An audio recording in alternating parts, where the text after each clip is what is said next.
Bien, en este ejercicio les voy a comentar cómo determinar la convergencia o divergencia de una sucesión en el caso que ustedes ya conozcan pues, el criterio de la sucesión, en este caso la ley de formación. Recuerden que es lo mismo.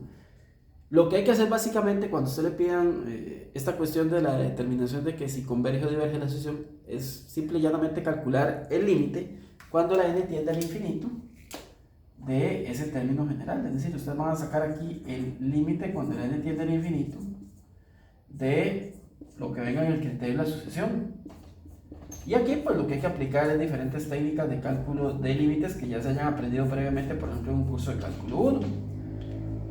Acá, tal vez probablemente si usted ya conoce una ley de la que le habla una división de polinomios, ya se esté sospechando más o menos cuál va a ser el resultado. Pero aquí hay presencia de un término que es un poquito intrusillo, como es el caso de ese menos 1 a la n.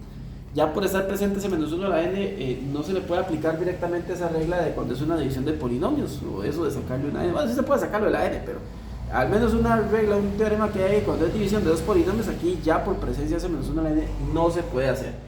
Yo les voy a recomendar en este caso a ustedes hacer lo siguiente. Como ese menos 1 a la n es un intrusillo, ustedes pueden, por propiedades de límites que también se aprenden en el curso de cálculo 1, separar ese límite que tienen aquí originalmente como una suma, dado que aquí hay una suma, se puede separar como una suma de dos límites. Y entonces vamos a poner en un primer límite el 4n a la 2 arriba, y en el segundo límite va a quedar el 2 por menos 1 a la n, ambos con el mismo denominador que es esta expresión, pero también aquí dice algo el propio.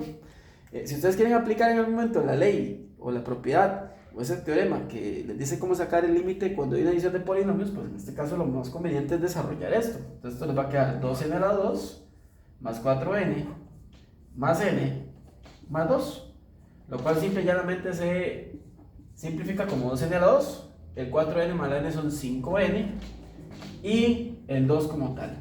Ahora bien, aquí pues básicamente repetimos el 2n a la 2 más 5n más 2, y ahora en estos dos límites, en el primero sí se puede aplicar lo que comentamos sobre la división de polinomios de igual grado, que les recuerdo la forma manual en que se puede hacer esto, que es obtener igual potencia arriba y abajo, en este caso la de mayor exponente. Ya el 4n a la 2 de arriba, dado que solo hay eso, pues lo dejamos así, y abajo sacamos n cuadrado para que me quede 2n cuadrado entre n cuadrado 2, dejamos el 5 y n entre n cuadrado, me queda una n abajo, y dejamos el último 2 sobre ese n al cuadrado, es lo que le llamamos ese factor común forzado, ¿verdad? Si multiplicamos por n a la 2, vamos a volver a tener esa expresión. Entonces lo que hacemos es sacar esa potencia al mayor exponente para que dos cositas, esto se elimine, y estas fraccioncitas, recordemos que cuando el n tiende al infinito, cuando usted tiene constante entre esas potencias de exponente entero positivo, eso va a tender a 0. Entonces básicamente aquí nos va a quedar 4 entre 2,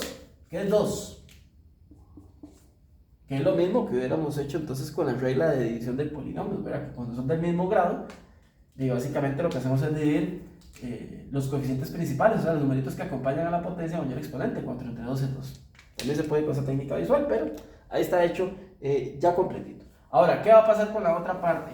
Con la otra parte, ahí sí hay que hacer el uso de una propiedad o de un teoremita también que se llama teorema del encaje o teorema del sándwich.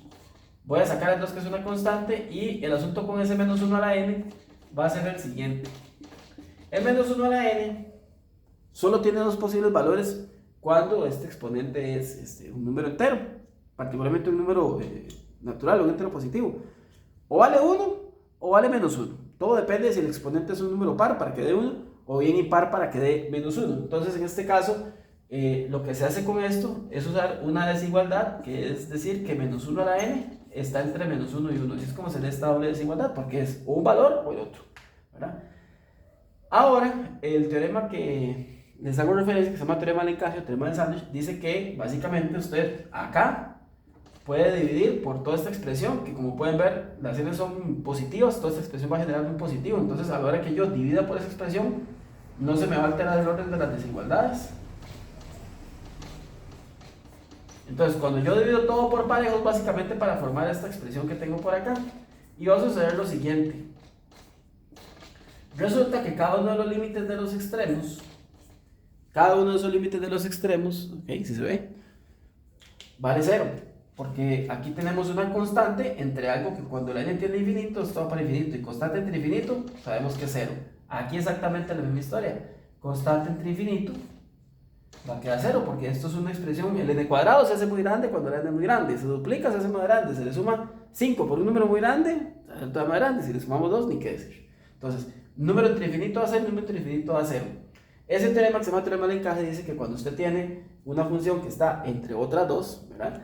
Entonces, si los dos extremos tienen el mismo límite, la función del centro también lo tiene que tener. Entonces quiere decir que esto va a tender a 0, es decir, el límite de esto, por este razonamiento que acabamos de hacer, va a ser un 0. Y por ende, el resultado de este límite va a ser simplemente el 2 que nos salía de la primera, ¿verdad? Probablemente esté hecho, pero era lo mismo que salía si yo le hacía lo de los polinomios, ¿sí? Porque estaba 4n a la 2 y el 2n a la 2.